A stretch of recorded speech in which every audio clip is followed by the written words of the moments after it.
Snowflakes and second chances.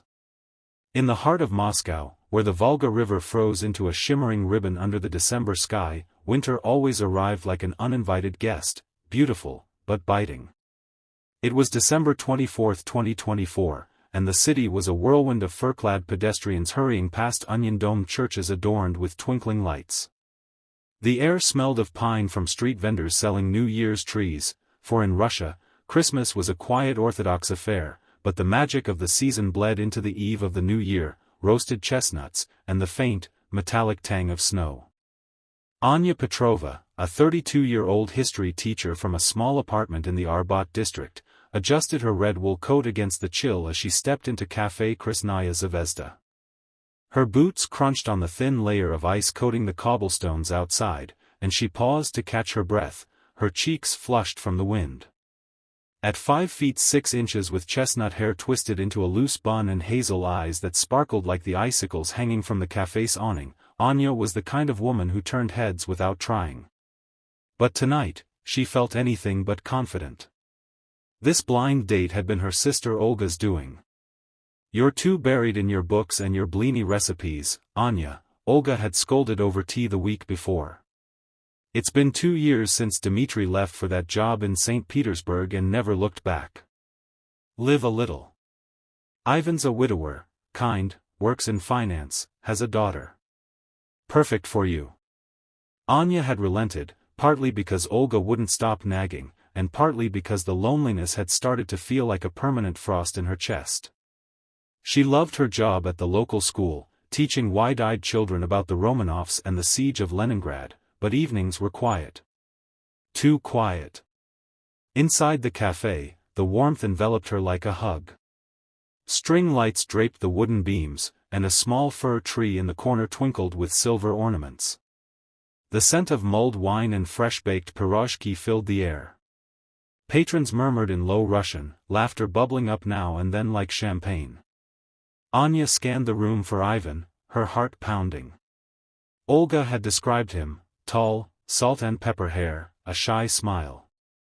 There, at a corner table by the window overlooking the snowy square, sat a man who matched the description. He was nursing a cup of tea, his broad shoulders hunched slightly under a gray sweater. A single red rose lay on the tablecloth beside him, a sweet touch, Anya thought. She smoothed her green dress under her coat, took a deep breath, and approached. "Ivan," she said softly, her voice carrying the soft lilt of her Moscow upbringing. He looked up, and for a split second, his face lit with recognition, then it fell. His eyes flicked over her, appraising, and something shifted. Disappointment? Anya felt it like a slap. "Duh, that's me," he replied, standing awkwardly. "Anya, right? From Olga?" She nodded, forcing a smile as she slipped off her coat. "It's so nice to meet you." The snow made the walk longer than expected. They sat, and the conversation started haltingly. Ivan was polite, asking about her work, complimenting the café's ambience. But his responses were clipped, his gaze wandering to the door every few minutes. Anya tried, oh, how she tried. She shared a funny story about a student who mistook Catherine the Great for a fairy tale witch, but Ivan only chuckled politely. When she asked about his job, he shrugged. "It's numbers. Boring." "And his daughter?" "Mila's with a sitter. She's energetic." 20 minutes in, Anya knew. The spark wasn't there, for him, at least. She sipped her herbal tea, the steam curling up like unspoken regrets, and wondered if she should excuse herself early. But Ivan beat her to it. He cleared his throat, avoiding her eyes. "Listen, Anya, you're lovely, really. But I think, this might not be the right fit. I was hoping for something else. No hard feelings?" The rejection landed softly, but it stung like frostbite. Anya's throat tightened. She nodded, blinking back the burn in her eyes. "Of course. I understand. Merry Christmas, Ivan."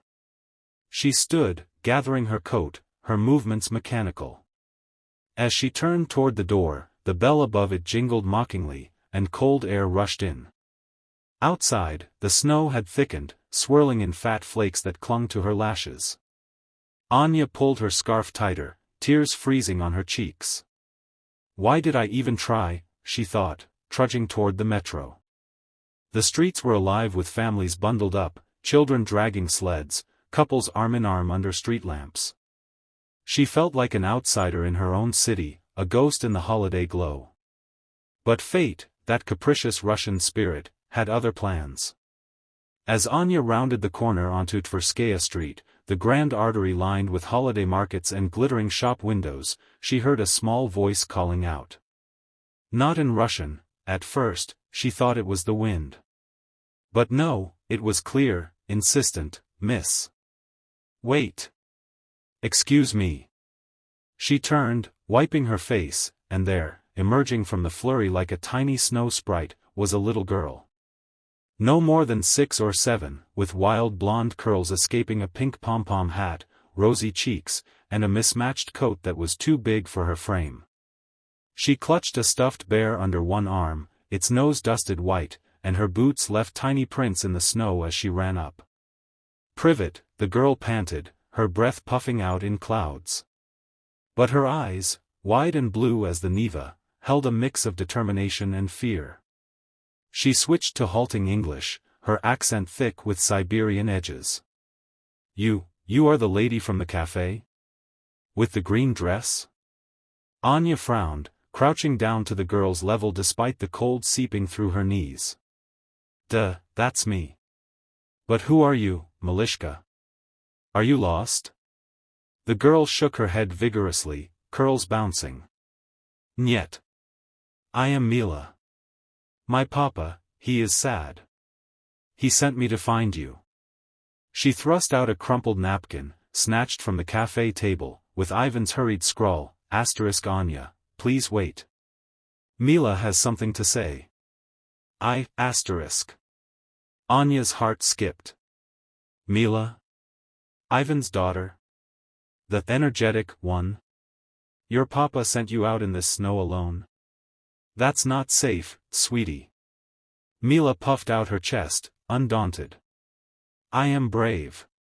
Papa says I am like Baba Yaga, but with more hugs. She paused, biting her lip, then looked up with those piercing eyes. Miss Anya, can you be my new mom? The words hung in the air, fragile as a soap bubble in the blizzard. Anya's breath caught, a laugh bubbling up through her shock, half joy, half disbelief. What? Mila, your papa and I just met. And it didn't go so well. Mila tilted her head, snowflakes melting into her lashes. But papa was wrong. He told me about you on the way here. You teach history? Like stories of tsars and brave ladies? I love stories. Mama, she went to heaven when I was a baby. She was from America, taught English. But now it's just papa and me. He smiles at your picture, but tonight he looks like a sad bear. Anya glanced back toward the cafe, its windows fogged with warmth. Through the glass, she could see Ivan standing at the door, his tall frame silhouetted, scanning the street anxiously. He spotted them and started forward, waving off a concerned passerby. Mila grabbed Anya's gloved hand, her tiny fingers warm despite the cold. Please. Just come back. I made you a drawing. She pulled a folded paper from her pocket, soggy but intact, a crayon masterpiece of a family under a Christmas tree, stick figures with a woman in green, holding hands with a man and a girl, a bear at their feet. See? You fit perfect. Anya felt something crack inside her, the ice around her heart melting under Mila's earnest gaze.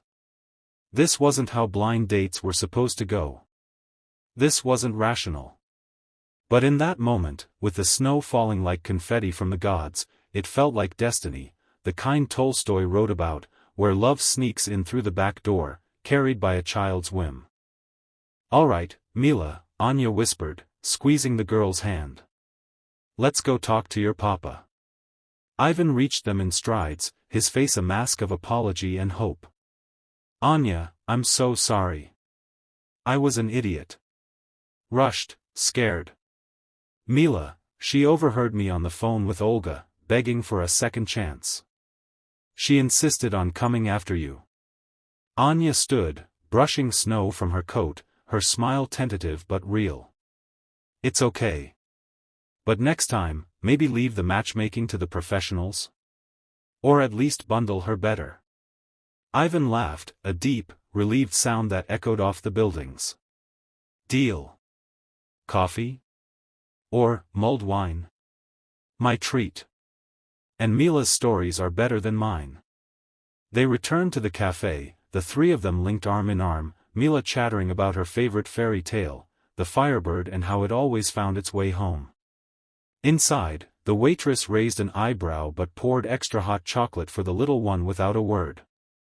As they talked, really talked this time, Anya learned Ivan's walls, his wife Elena, gone 3 years from a sudden illness, leaving him a single dad navigating grief and board meetings.